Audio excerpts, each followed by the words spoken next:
Do you also add them on with intermittent fasting, and is there an additional benefit? We do. One of the first molecules infamous molecules that we are known for is resveratrol from red wine. That molecule, discovered it in my 30s, or at least linked it to aging. What we showed was that if you give it to a fat mouse, they're as healthy as a thin mouse. They live just as long. They didn't get heart disease and all of the other bad stuff. Then what we did was interesting. We gave it to the mice either every day in their food or let them skip a meal every day so that they were fed every other day. And that combination of resveratrol plus every other day feeding, we had the longest lifespan we'd ever seen. And it was additive. Same with exercise. If we give our latest molecule called NMN to a mouse and we exercise it, it'll run even further than it could with either of those alone. So it's not an excuse to sit around and just eat chips and watch TV. It augments a healthy lifestyle, gets you further than what you could get naturally. So are you seeing a benefit in addition? So is the idea to compound all those things together? Exactly. Right. So you asked about myself. So I eat healthy. I try to skip meals. I also take supplements. And in fact, most of my colleagues are in the field of aging, or anti-aging as people call it. So I take NMN every morning. What is NMN? Good question. So let me take a quick step back. Sure. So about 20 years ago, Lenny Guarente and a team of us at MIT discovered a set of genes that controls aging in yeast cells, just brewer's yeast, what you find in beer and bread. And those genes are called sirtuins, and there are 7 of them in our bodies, 5 in yeast. And what they do is they protect all organisms on the planet, plants, bacteria, humans, from deterioration and disease. They're like the Pentagon. They sense when we're hungry, sense when we're exercising, and they send out the troops to defend us. So when you put more of these genes into a yeast cell or a mouse, they'll live longer, between 5 to 20% longer. And so we think that these genes are responsible for the effects of dieting and exercise, which is great. What that means is we can now mimic that with molecules.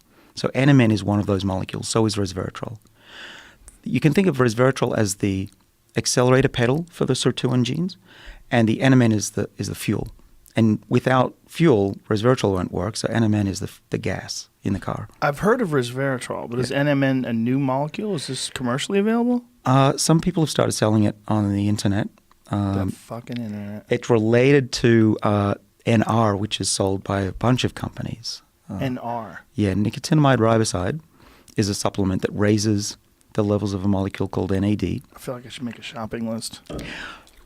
So get a pen. So while you're writing that down, Joe, so the sirtuins, okay, get this. So sirtuins need NAD to work. Without them, they don't work. In fact, if you don't have NAD in your body, you'd be dead in about 30 seconds. It's a really important molecule. But as we get older, we lose NAD. So by the time you're 50, like I almost am, you have about half the levels of what you had when you were 20. So that's not good. And these sirtuins, they don't protect the body without high levels of NAD. So what NMN does, and this other molecule called NR, which both you can get on the internet, they boost the body's levels of NAD back up to youthful levels again. And if we give them to mice, these molecules to mice or even to worms or yeast, they live longer and they're super healthy. Now, what level, like how many milligrams are you taking of these things? NMN is something I get from myself. I'm not selling anything. So I take a gram of NMN in the morning. Based on clinical trials, it's been shown that will raise NAD. With or without food? I take a little bit of yogurt that I make myself at home just to settle me. I've been doing this for a while, and I only start doing stuff when I see it work in animals first. So take the yogurt, mix in some resveratrol. Resveratrol is great, but it's really insoluble. It's like brick dust. So in the yogurt, it'll dissolve. Take another half a gram of resveratrol. And how much? Half a gram? Yeah. It's a powder. I have a few kilos left over from clinical trials in my basement. That's going to last me a few decades. And then I also take at night some metformin, which is probably the most radical thing that I take, which is a prescribable drug for diabetes. Metformin? Met. M-E-T? And prescribable drug. But you don't have diabetes? I do not. But you take it for preventing cancer, heart disease, Alzheimer's, and aging. Can you spell it? M-E-T? F-O-R-M-I-N.